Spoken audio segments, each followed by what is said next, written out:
Good evening, folks, and welcome to an Oz Cyclone Chasers National Brief Cyclone video update. Today, the 3rd of November 2014, brought to you by Campbell Scientific, when measurements matter. My name's Chris Nitzo, and tonight we'll have a look at just a couple of things happening around the Australian area of responsibility when it comes to cyclones. Briefly, cyclones around the world. We've got Tropical Cyclone Nuri here as a Category 5 super typhoon, and it's moving in a northerly direction. It's expected to pass just to the east of Japan, but there are still outliers that suggest a coastal crossing near Japan.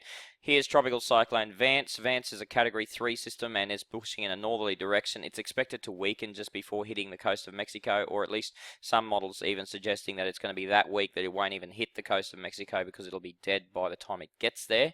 Over here in the Bay of Bengal, we have a tropical depression that is forming, and some of the models develop this or intensify this into a weak tropical cyclone before making landfall around the Indian northeast India.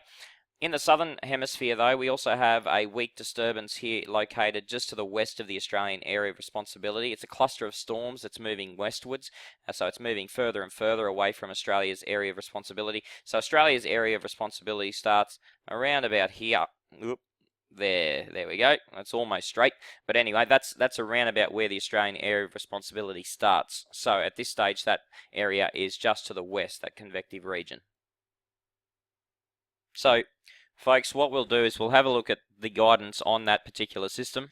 So on the UK Met model, you can see that the system is located out here close to Africa by day 6, but you can see here just a trailing area of convection all across the southern Indian Ocean. That's due to an equatorial trough and possibly an enhancement of what we call an MJO signal.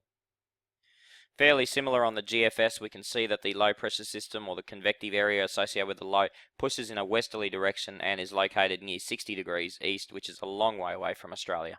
And on the Euro, it's hardly a low pressure system at all. It just looks like a blob of convective activity out here near 65 east. So anyway, folks, the moral of that story is it's not coming anywhere near Australia, even though at the moment the area of convection is located right near Australia. Or sorry, not right near Australia, but right near Australia's area of responsibility. So remembering our responsibility area starts right along that 90-degree east line there. Would also like to draw your attention out here to the Southwest Pacific, and what we see is this area of convective activity, and it's being modeled by a lot of computer models. Every single model has the South Pacific Convergence Zone being very active. Now, this is quite normal, so don't be too alarmed or concerned about it. We're not expecting a low pressure system to develop or a tropical cyclone to develop out of that, but it is very handy to watch this, particularly early in the season, just to get an idea of what the convective activity is like out there. And at the moment, it's certainly above average, and is expected to remain above average, particularly closer to the equator. And in fact, in general, over the next 6 months, we're expecting a lot of convective activity just to the north of where it's all happening now. We're expecting a lot more than normal. So if you like, activity out here between about 10 south and the equator. So don't be surprised if we see an increased amount of cyclone potential across here over the next few months. Just to the north of 10 south. So our area of responsibility starts at 10 south, so this stuff is likely to start forming a little bit further to the north this year than in most years. Okay, so with no real cyclone threats, let's take a quick view at rainfall here. We've got some pretty good storm activity today across central Queensland and extending northwestwards, some more isolated activity all the way to the Gulf country. Also some shower and storm activity in the southwestern Northern Territory and the eastern central interior of WA. Now tomorrow, big news is we're going to see an increase in convective activity across the northwestern top end. We're also going to see an increase in convection across the Gulf country and the northern Goldfields and upper Flinders, possibly across the central Queensland coast, as well as even the Herbert and Lower Burdekin coastline of Queensland. The big news, however, is as we head towards Wednesday, we're going to see a massive increase in convective activity across the northwestern top end, which puts Darwin right in the firing line of some really good thunderstorm activity there on the Wednesday. Also, isolated shower and storm activity continuing across most of this stretch of Queensland here, and possibly extending some isolated coastal showers or overnight showers and storms along the Herbert, Lower Burdekin, and even the North Tropical Coast and Tablelands, and even the Mackay coastline as well. On Thursday, a lot of the Queensland stuff clears out, although the Gulf country still remains quite active in terms of isolated shower and storm activity. Also, the Western Peninsula, a possibility there for Weeper. But the northwestern top end remains very active and should remain active for the foreseeable future, the western top end.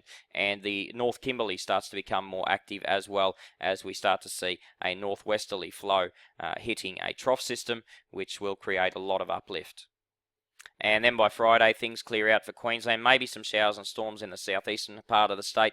But overall here, the focus of activity certainly over the northwestern parts of Australia. Following on from Friday, we continue to see some very active convective activity here over the northwestern parts of Australia. Pretty clear and calm for Queensland and even the eastern half of the NT. There are some models that are showing some really intense thunderstorm activity, albeit very isolated here in the northwestern parts of the state. So do take these with a grain of salt, these really high rainfall estimates in this particular region. They are only being modelled by a couple of the computer models. Most of them are not on board with this scenario, so don't take these sort of rainfalls of 50 to 100 millimeters for gospel at all in this area. But folks, this part here, you can almost put it in the bank here. There is going to be a lot of shower and storm activity in this region, and you'd be very unlucky to miss out over the next 4 to 8 day period. If you'd like more in-depth information into those storms, tomorrow we will be updating the subscriber videos, which go into detail about where the storms are going to form, when they're going to form, how much rain should be expected, all that sort of stuff. All you have to do there is go to the subscribe to OCC link and follow the links down from that. So our website, ozcyclonechasers.com.au, and click on subscribe to OCC, and there'll be a link there that will go through what the iWall membership has in it. And it is a yearly membership, and it helps us get into more cyclones and get better data, as well as allows you to get better information and more in-depth information from us about what's going on in your neck of the woods. Thanks very much for watching this brief cyclone update for the Australian region today, on November the 3rd, 2014, and we will have another update for you, thanks to Campbell Scientific, on Thursday evening, the 6th of November 2014. Good night, and we'll talk then.